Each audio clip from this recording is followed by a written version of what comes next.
Welcome back to Tractor Roy. My name is Trent. Today we are doing a service on our 1950 Ford 8N tractor. This will also apply to the other N series tractors, the 9N, 2N, and 8N. On the agenda we have an oil change. We got our new filter and a couple of gallons of oil.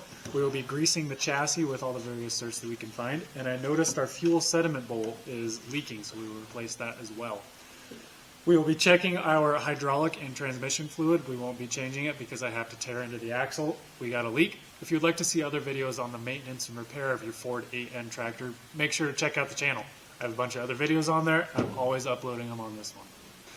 The axle seal replacement will be in a different video. Please make sure to like and subscribe so you can keep up for when that releases. So the first thing we're going to do is remove the oil plug located on the bottom side of the tractor right here. We will get that draining into our pan while we're working on the other stuff. Give it time to get all of the old oil out of the engine.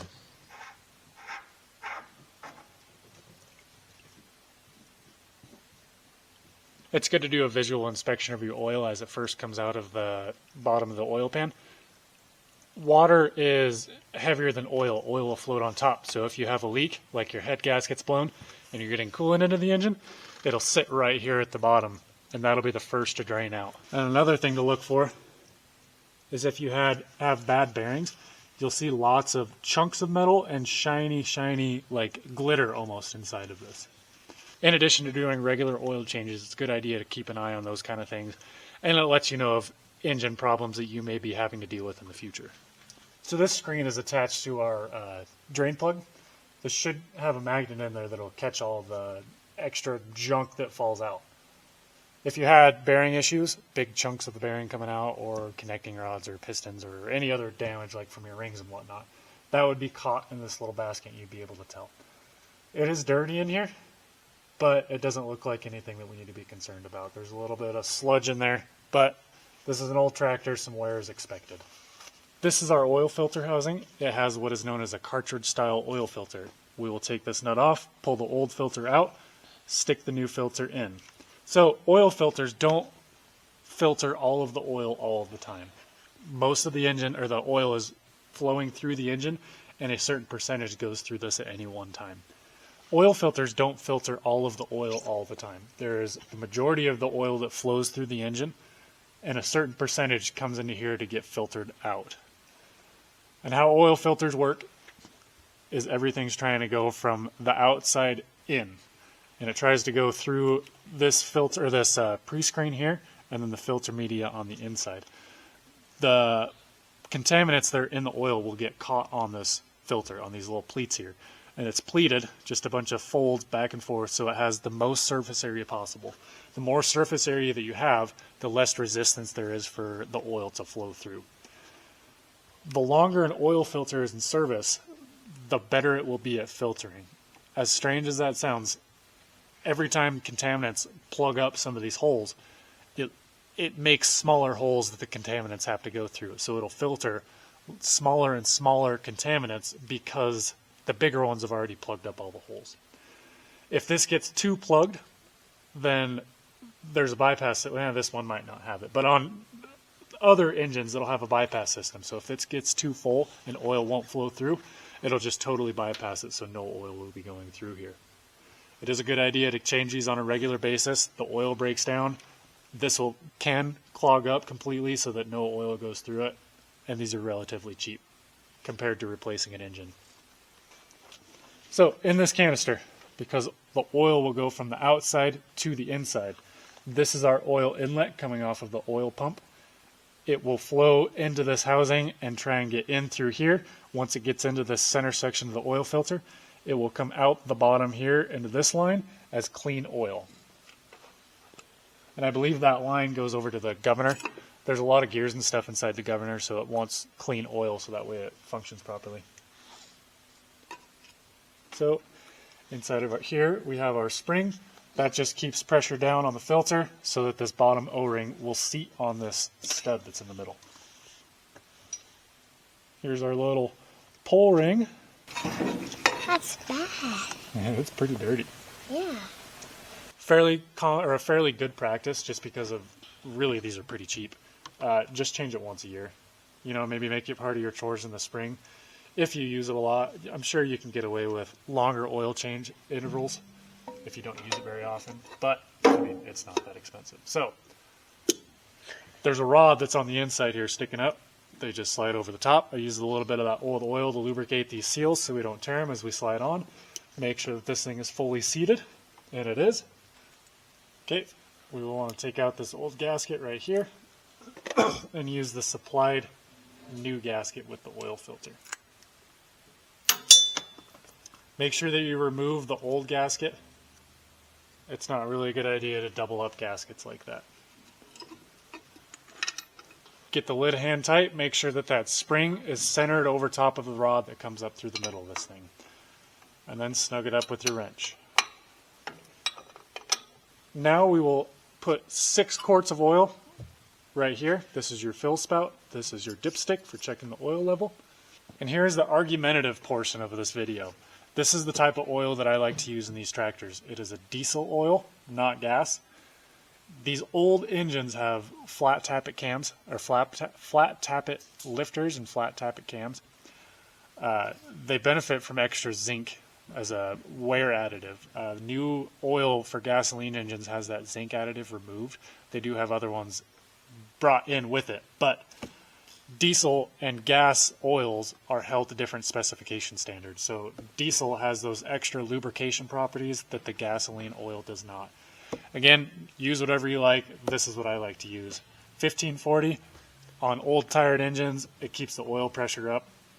If it's really cold, then you can drop it down to 1030. I wouldn't go anything below 1030, and I would stick with conventional and not go with synthetic.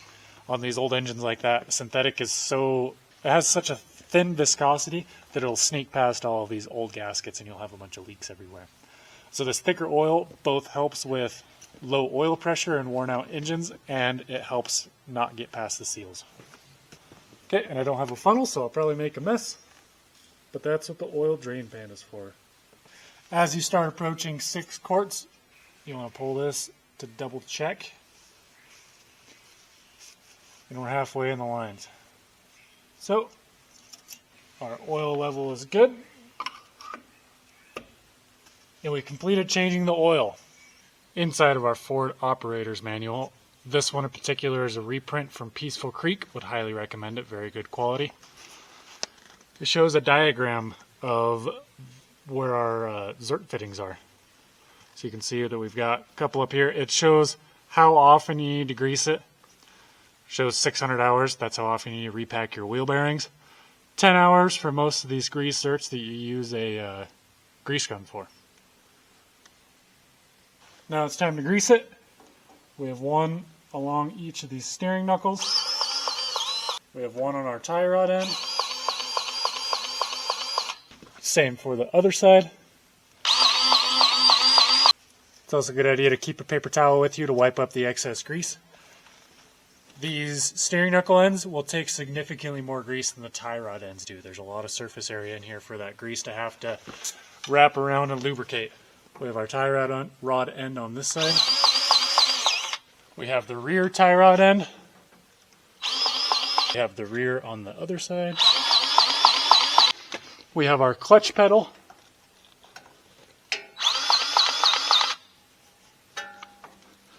On these, especially if they haven't been used in a long time, it's a good idea to wiggle it around and then just keep adding grease. If they're stiff, keep doing that. Add grease, pump it a couple of times, add some more grease, pump it some more times.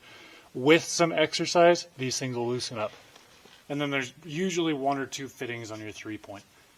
These ones won't need grease as often if you don't adjust this. Most people don't. Once you set it, you pretty much forget about it. This is just to level your 3-point. So these aren't going to need grease as often as the steering.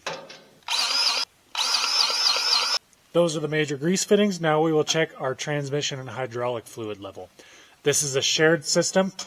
The hydraulic level, or the hydraulic fluid, and the transmission fluid are both in this case. When you pull your dipstick, we have plenty of oil on there. There's the full mark. Try not to overfill it. You don't want oil sitting at a level that the seals can't handle. Now we are going to clean out our pre-cleaner. and this hasn't been cleaned out in a very long time. We'll probably have to use some brake clean to clean out the sediment that's in the bottom of this. Now we are going to replace the oil in our oil bath air filter. I think they recommend you change this oil every day. If you're not in dusty conditions, then it's not as big of a deal. Okay, this little section that's right in here, where it's milky, that's water that got into this. It's not as big of a deal since it's just the air filter system, but this will rust out the bottom. In fact, you can see that it's been rusted and patched. When water sits, because water is heavier than oil, it'll sit on the bottom here and it'll rust holes in the bottom of this. So that's another good idea, or another good reason to change your air filter oil. So right here on the inside, you can see where it's embossed oil level. You want to fill it up to there. Use clean oil. You can use the same oil that's in your engine, or you can use some cheap stuff from like Walmart, for instance. Just make sure you use clean and not used oil. This is what's cleaning your air going into your engine and therefore keeping your engine protected. Now I have clean oil in our oil bath. We can stick it back on. So here's a quick rundown on how these oil bath air filters work. So you have incoming air. This is the natural air that the engine will use to run. Comes in through right here. This strains the really big stuff. The stuff that'll still fit through these holes will hit this tube right here and drop down into this pre-cleaner. You want to clean this out so you don't have that junk getting sucked back up. Once it gets through there, it will come down a tube in the center of this thing into this oil bath. As that air goes into the oil bath, the contaminants will get picked up by the oil, and the oil will also start traveling up this wire mesh that's inside of here. Inside of this, the whole way up, it's just this wire mesh netting. It's almost like a really coarse steel wool that goes all the way up. As that air travels up through here, that wire mesh will pull the particulates and contaminants out of the air and eventually lead up to this pipe that goes to the carburetor with cleaned air. Oil bath air filters are extremely good at cleaning, but they're limited on horsepower. Once you get above a certain horsepower, then these things no longer work, start sucking in too much oil or something like that. So that's why on higher horsepower engines and like modern vehicles and stuff, they have a paper element filter. While we are checking fluids on the tractor, it's a good idea to check your coolant level inside of the radiator. You'll have coolant. This one's full enough. You don't want to fill it to the very top right here. This gasket, you want to make sure this one's in good shape too. So this gasket sits on this inner lip that's right here, and that's what seals up your radiator. This has a little spring, and it moves. This is a pressure relief. If this engine starts overheating, that can build up pressure in your coolant system, and it relieves the pressure by pushing past this spring. Goes out that little hole that you can see there, and that's your overflow. So you don't want to fill it all the way up to the top because it can just go out your overflow before your engine is running and pressure's up. You also want to make sure that this isn't cracked because this seals your pressure. This is a pressurized system. When coolant is under pressure, it boils at a higher temperature than coolant that is not under pressure. Here's your fuel sediment bowl. While you're going through checking fluids and changing oil, it is a good idea to clean out your fuel sediment bowl. If you have dirty fuel or fuel that has sat for a while, you might have to drain it more often. This will trap water. You can see the line of sediment that's here in the bottom. This is probably rust in the tank from it sitting for so long. And we will just clean out all those contaminants and particulates in there. There's a gasket that sits on the bottom side of this. Those gaskets are replaceable if this starts leaking. They're very cheap. The sediment bowl itself is also very cheap. I have a new one that I'm going to replace this with, but I need something to drain all the fuel into, and I don't have that right now. So if you have a good sediment bowl, just clean it out, and make sure you clean it out, and then reinstall. Simple thumb screw on the bottom, pushes up and squeezes against that gasket. Just like the oil bath air filter cleans the air going into your engine, this cleans the fuel going into your engine. This protects sediment from getting into the carburetor. This doesn't have a paper element fuel filter like on modern day vehicles and tractors. It has a sediment bowl. If you would like, you can also add in a paper fuel filter in line with these, But this is extremely important because it'll trap water and it'll trap big rust sediments that'll plug up your smaller inline fuel filter otherwise. And that is how to do a routine service on your Ford 8N tractor. It's also a good idea at this point to check your tires, see if they have any cuts or gashes in them, see if you need to replace them, and just make sure they're aired up. Thanks for watching Tractor Roy, and I hope I'll catch you on the next one.